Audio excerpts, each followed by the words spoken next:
Surrealismo en escena. Las tetas de Tiresias de Guillaume Apollinaire. El término surrealista fue acuñado por Guillaume Apollinaire en 1917 y lo utilizó para subtitular su obra Las tetas de Tiresias, drama surrealista. Aquí podemos ver una fotografía de la primera representación de esta obra. El estreno se llevó a cabo en el teatro René Mouvel y estuvo organizada esta representación por Pierre-Albert Birot, director de la revista francesa SIC. La escenografía y el vestuario fueron diseñados por Serge Ferrat. En esta fotografía se ven los vestuarios de Ferrat. Los actores principales de la obra en esta edición de estreno fueron Louis Marion, Marcel Legrand, Edmond Ballet, y la imagen que estamos viendo ahorita es un boceto para la obra por el mismo diseñador Ferrat. La música fue de Germain Albert Birot, el coro estuvo dirigido por Max Jacob, y esta imagen que estamos viendo es otro boceto del mismo artista para la obra. Guillaume Apollinaire mantuvo y anotó los recortes de prensa que hablaban del estreno de la obra. La imagen que vemos es una caricatura de la obra publicada en uno de los periódicos de la época. La mayoría de las críticas fueron negativas, y es que el montaje había causado tal furor en el público que las opiniones habían sido tan diversas y contrarias unas de otras. La imagen para el programa de mano que estamos viendo ahorita fue dibujada por Picasso.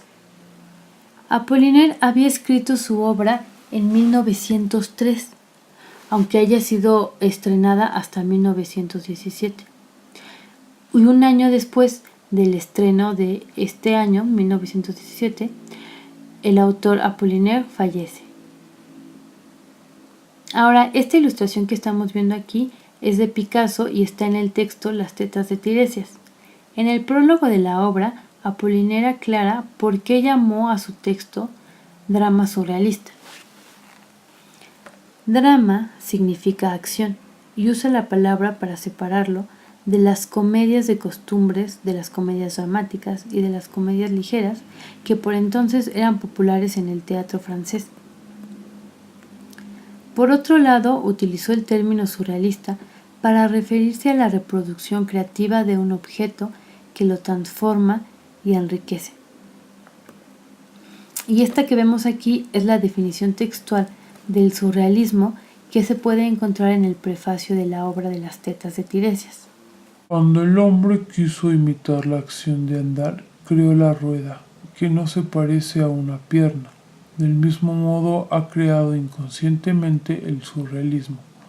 Después de todo, el escenario no se parece a la vida que representa más que una rueda a una pierna. Las obras surrealistas se caracterizan por pretender crear un individuo nuevo recurriendo al humor negro con el fin de destruir el sentimentalismo. En Las tetas de Tiresias, los personajes son grotescos, hilarantes, y el ejemplo más claro es la protagonista, Teresa, quien rechaza el rol establecido para las mujeres en esa época, quitándose sus senos, los cuales se van volando, para así poder obtener el poder entre los hombres y establecer una igualdad de sexos. Mientras tanto, antes de irse, viste a su esposo de mujer, y éste, quedando solo y en ausencia de la esposa, procrea miles de hijos. La representación de esta obra se basó en una estética del absurdo, con una tendencia a reunir en un solo personaje a un grupo de personas con ideas afines. Esta es la razón por la que los personajes de la obra Las tetas de Tiresias no tienen nombres, sino que son llamados por una palabra genérica que agrupa a ese grupo de personas al que hace referencia. Por ejemplo, el personaje de El marido retrata al conjunto de maridos de la época en la sociedad francesa, o el personaje de El gendarme, el periodista, la cartomante o el personaje de El hijo. Otro hecho que se repitió en las puestas surrealistas fue incluir un presentador que narraba previamente cada escena. En las tetas de Tiresias, el personaje que es el kiosco es un comentarista. El escritor André Breton, que fue uno de los asistentes al estreno de la obra de las tetas de Tiresias de Guillaume Apollinaire, utilizó el término del autor Apollinaire para dar nombre a un movimiento que retomó características del dadaísmo y que incluía las teorías psicológicas de Freud. Estamos hablando del movimiento surrealista, claro. Así, en 1928, Breton expone la psicología surrealista, que textualmente dice: el inconsciente es la región del intelecto donde el ser humano no objetiva la realidad, sino que forma un todo con ella. El arte, en esa esfera, no es representación, sino comunicación vital directa del individuo con el todo. Esa conexión se expresa de forma privilegiada en las casualidades significativas, en las que el deseo del individuo y el devenir ajeno a él convergen imprevisiblemente. Y en el sueño, donde los elementos más dispares se revelan unidos por relaciones secretas. El surrealismo propone trasladar esas imágenes al mundo del arte por medio de una asociación mental libre, sin la intromisión censora de la conciencia. A partir del manifiesto de Breton, el surrealismo se formalizó como un movimiento estético y cultural que tuvo su expresión en el arte visual y en la escritura. Dos de las obras más representativas de Breton fueron Nadja y Campos Magnéticos. La imagen que está en la parte superior derecha es la portada de Nadja. El surrealismo explora estados oníricos y la realidad a través de elementos estéticos como la sorpresa, la yuxtaposición inesperada y el non sequitur, o falta de aparente continuidad lógica.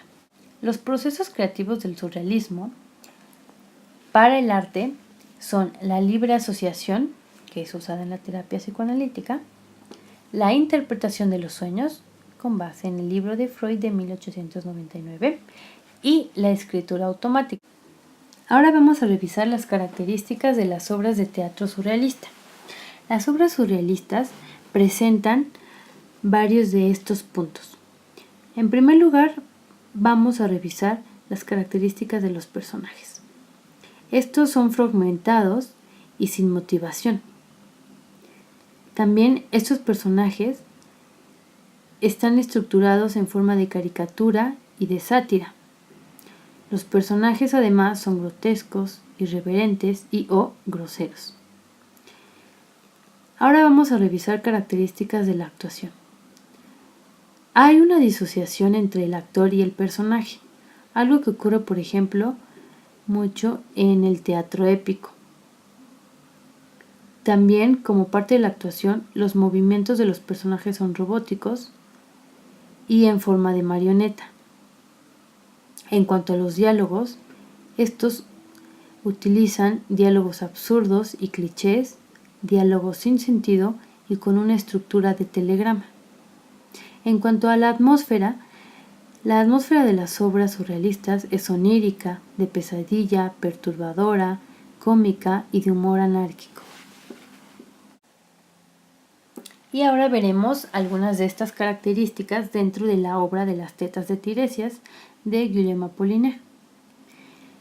En primer lugar, podemos notar la caricatura y la sátira visualmente en el vestuario, pero también en la situación de los personajes, ya que el autor usa la leyenda de Tiresias y su poder visionario transformándolo en una mujer, Teresa, con el fin de criticar la desigualdad de género y la guerra.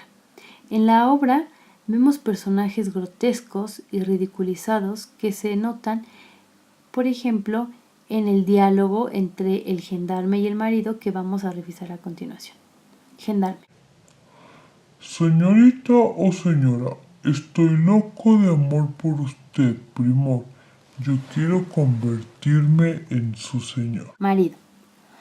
Chuzor, pero ¿no ve que solo soy un hombre? Gendarme.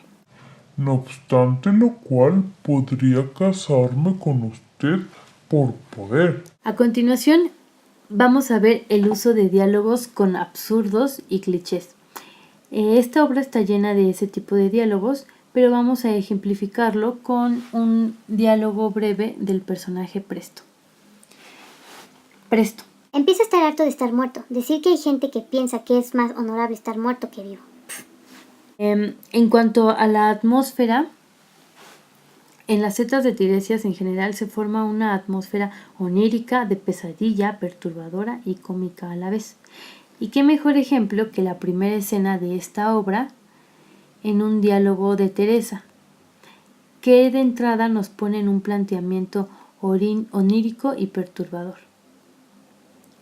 Teresa dice: Pero me parece que me está creciendo la barba, mi pecho se desprende, vuelen pájaros de mi debilidad. Qué lindos son los encantos femeninos, realmente son bonitos, uno se los comería.